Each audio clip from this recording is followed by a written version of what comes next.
jamás un reportero gráfico, un periodista puede intervenir en un conflicto armado. El único arma que nosotros tenemos es una cámara. En cierto modo sí, puesto que yo creo que no hay animales que cometen lo que a veces, por desgracia, tenemos que grabar. Sí es cierto de que las personas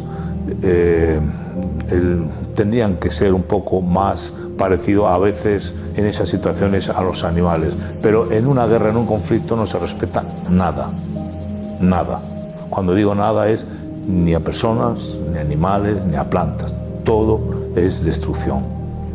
Nunca he empatizado con un criminal de guerra. Sí es cierto que he tenido que entrevistar a asesinos en serie, y por supuesto cuando los tengo de frente, de cara a cara, y poniéndoles la cámara enfrente, pues te dan ganas de alejarte de este tipo de ser. Pero la profesión nuestra es así, que tienes que entrevistar a los buenos y a los malos. No, en absoluto estoy de acuerdo que un mendigo que esté durmiendo en un cajero y vayan unos jóvenes y le prendan fuego y lo graben con un teléfono móvil y lo suben a las redes sociales. No comparto eso, y eso no es lo malo es que incluso hay televisiones generalistas, amarillistas, que lo emiten. Nunca jamás, he cumplido 50 años en la profesión, de los cuales 47 en activo, desde el año 74 hasta el 2021, y jamás, es más, quería continuar. Bueno, pues lo que va a hacer de momento es informar a los ciudadanos que se acopien un kit personal en cada familia, y permíteme, con todos los respetos, sin ánimo de nada, por nada del mundo pienso que haya una tercera guerra mundial, y si lo hubiere ya es diferente, va a ser diferente, va a ser una guerra donde no vamos a necesitar kit ni agua acopiada, porque vamos a desaparecer todos. Hemos vuelto a la Guerra Fría, pero la Guerra Fría ya tecnológica, a algo que es fundamental, que el único arma, que es el diálogo, parece que el diálogo no funciona, y que bueno, que hay gobernantes que no están por la labor de la paz, y que si encima son muy poderosos y no están con el... Lo digo con toda la humildad del mundo, con el pueblo, con los países, no están de acuerdo y van por libres, pues pueden cometer un gran error, que puede ser los conflictos. Nunca jamás un país que está dentro de la OTAN, en este caso, pues podría atacarse a sí mismo, a la OTAN. Tendría que salirse fuera para atacar. Y ahí están los rusos. Yo conocí Rusia cuando era la URSS, la Unión de Repúblicas Socialistas Soviéticas, viviendo allí en Moscú, y permíteme, entonces sí nos preocupaban. Dejó de preocuparnos y ahora vuelve a preocuparnos. ¿Esto cómo es? Son ciclos en la vida, pero jamás podría pensar de que ni un ruso, ni las fuerzas rusas, ni las americanas podían intervenir en un conflicto mundial. Ahí están, pero ojalá nunca llegara. Bueno, yo he contado, son vivencias profesionales durante 28 capítulos, tengo para contar para hacer una trilogía, y he contado por primera vez un reportero gráfico de televisión. Escribe en España siempre escribe un libro, siempre escriben los libros los que están delante de la cámara, los conocidos, los rostros populares, nunca los que estamos detrás de la cámara. Y por primera vez se le ha ocurrido a un reportero gráfico, en este caso un reportero gráfico ya muy veterano, contar historias que ha vivido, que las he vivido yo en primera persona.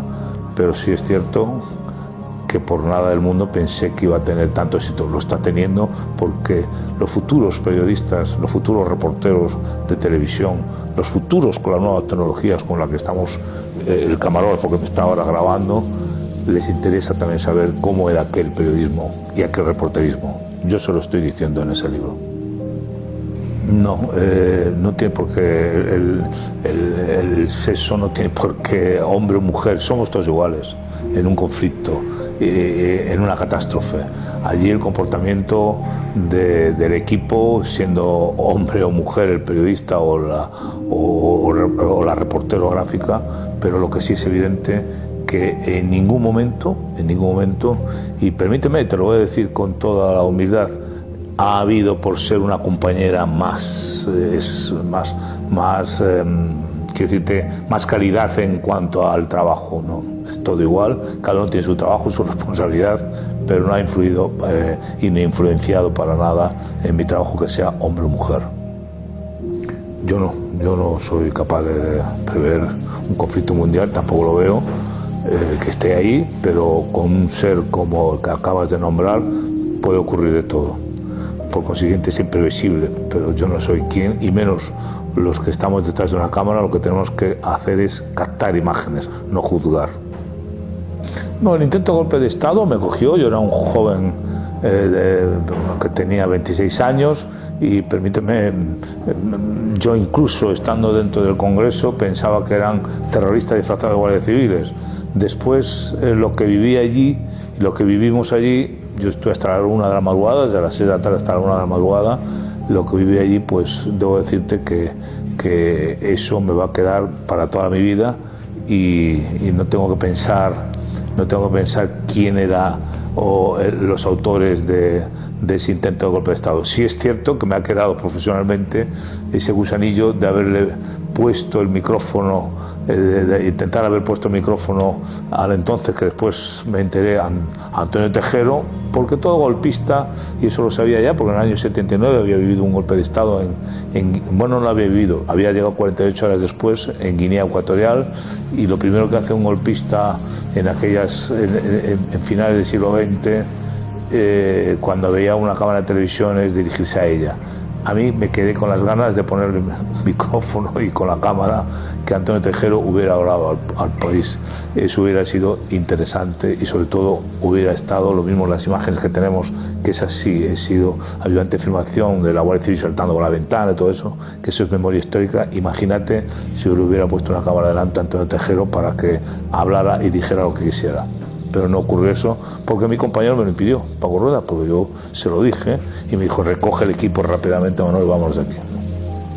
Sí, hay algunos que yo le llamo los exclusivas, o sea, es curiosísimo, pero y hoy día ya son contertulios, dirigen programas de televisión, y yo pensando en estas personas cuando las veo dirigiendo un programa de televisión, o hasta incluso lo veo haciendo programas, alguno de ellos de televisión, digo, pero bueno, si la gente supiera el personaje que es este individuo, pero sin embargo, pues yo ni en mi libro pronuncio ningún nombre, eso me lo voy a quedar para mí, para siempre, pero por supuesto, si algún día lo tuviera enfrente a esas personas y hubiera un coloquio, le diría: tú hiciste esto, esto y esto, y tú te negaste a hacer esto, esto y esto. O sea, no eres un gran periodista para estar en un conflicto armado. Y existen, permíteme, compañera, existen este tipo de personas que incluso antes de llegar al lugar de los hechos ya están fechando en el periódico enviado especial a, y están en Madrid. A su secretario le habían pedido ya los billetes de avión, estaban en Madrid todavía. Y por los que estábamos allí y mandábamos es diferente ahora, porque hoy día te estás enterando online de lo que ocurre. Es más, un enviado especial, una enviada especial ahora mismo a Ucrania, le están dando lo que tiene que decir en el telediario desde Madrid. Se entera antes la redacción en Madrid que los que están allí, porque eso es cierto, porque te enteras más en los teletipos que se llamaban antes y hoy día por las agencias de lo que ocurre, lo que está ocurriendo, que tú allí mismo que no te estás enterando de nada. Y le dice: tienes que hablar de esto, de esto y de esto.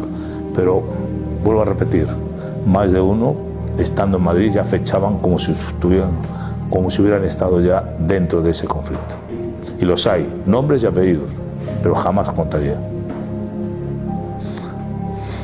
Estando a punto de morir en 4 ocasiones, y una de ellas, que la cuento en el libro, fuerte, con mi compañera Almudena Ariza, que hoy día está en Oriente Medio como corresponsal, y yo estando aquí ahora con vosotros, pues le doy gracias a Dios de que no ha ocurrido nada más.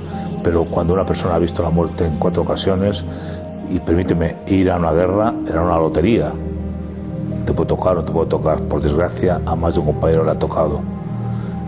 He tenido esa gran suerte que nunca, jamás me ha tocado. Pero si vas a una guerra pensando que te van a matar, no vas. El ego es muy importante en las personas y eso equivale a problemas, pero yo creo que lo que hay que ser es humilde, sencillo, natural y por supuesto, y más si estás detrás de una cámara, como en nuestro caso, que a nadie nos conocía y ahora me tengo que poner delante de la cámara contando cómo somos, pues yo pienso de que todos los que he sacado delante de la cámara, joder, pues tenían un ego y un autobombo tremendo y esta gente, bueno, e incluso hay ahora más de uno, que no tampoco voy a decir el nombre, de que está viajando por el mundo, incluso creo que ha hecho cosas que nunca habíamos hecho en el planeta Tierra y se está dando un autobombo en las redes sociales tremenda, pero si antes de que tú hicieras eso ya lo hacíamos los demás. Entonces, y no nos hemos dado importancia, ni lo hemos... yo me he tirado casi 26 años con Miguel del Gual Salcedo y a lo mejor estas personas, estos reporteros de hoy día, tenían que saber un poco la historia de cómo era antes el periodismo de televisión. Si está todo inventado. Pero ¿por qué tienes ego y autobombo? Te das tú a ti mismo y sales en los programas de tu misma cadena o de distinta cadena o del grupo para el que trabajas, anunciando de que hoy vas a hacer esto, que vayas a hacer, que no, que la gente ya está cansada de esas historias y además, perdona, en el planeta Tierra ya está todo inventado en la televisión, todo, lo hemos hecho todo, nadie nos va a descubrir cosas nuevas y si hay que descubrir cosas nuevas ya es un reality show, o sea, ya es diferente, ya no me interesa. Pues permíteme, yo creo que yo no soy ningún Superman, ni superhombre, ni hay mujeres que son superwoman, ni mucho menos cuando vas a un conflicto. Lo que tienes que hacer es objetivo, ser neutral, ser un gran profesional y saber lo que haces, dónde te metes y informar con rigor y ser objetivo. Y no el todo sirve con este ruido mediático que hay hoy día. Y sin ir más lejos, una cadena sensacionalista amarillista que hay en España, pues veo que emiten como un plano de una señora, de un cadáver de una señora que iba con un carrito en Kiev y la destapan, lo graban con un teléfono móvil y lo emiten eso en un telediario de ellos. Eso es una poca vergüenza, una falta de respeto. Por consiguiente, hay que ser humildes en esta profesión. Muchísimo, claro. Se aprende muchísimo de que lo que hay que hacer es que una vez que estás derrotado o retirarte o seguir hacia adelante. Yo siempre he decidido seguir hacia adelante, aunque me haya caído 2 o 3 veces, o 4 o 6, pero hay que seguir hacia adelante. Y lo que tienes que tener en cuenta que con una cámara por el mundo tienes una gran responsabilidad. Y en mi caso concreto, yo me dedicaba mucho a estar con personas que necesitaban que le pusiéramos audio, o sea, voz e imagen a los problemas que tenía estas personas, allá en cualquier lugar del planeta Tierra, y llegar allí y ponerles al telespectador, señores, esto es lo que está ocurriendo, hay otros países que están ocurriendo estas cosas. Y eso es el deber de un gran periodista gráfico, de un equipo de televisión cuando anda por el mundo, pero sin darle demasiado autobombo, como antes decía, o sin darle un sensacionalismo tremendo a las noticias. Hay que ser humildes y tampoco hay que llegar a la tribu de los Yanomamis y provocarles para que te hagan unas imágenes y reaccionen de una forma y tú lo grabes. Eso tampoco, eso es una falta de respeto. Sí, la católica, soy católico. No, siempre he sido optimista en todos los sentidos, pesimista no hay que serlo, y más si te dedicas a andar por el mundo con una cámara. Siempre optimista. El acontecimiento que me ha marcado, y no ha sido un conflicto, ha sido el terremoto de Haití, el año 2010, 216.000 muertos. Me marcó muchísimo y me marcó algo que es fundamental. Y lo digo con humildad, gracias a unas imágenes mías, que veo que unos camiones que salen de Puerto Príncipe le seguimos y vierten y llegan a una gran explanada y llevan escombros de edificios caídos, de casas caídas, entre amasijos de hierros y de cemento. Hay restos humanos y veo cómo los vierten en una fosa común. Y esa imagen, cuando yo la estoy grabando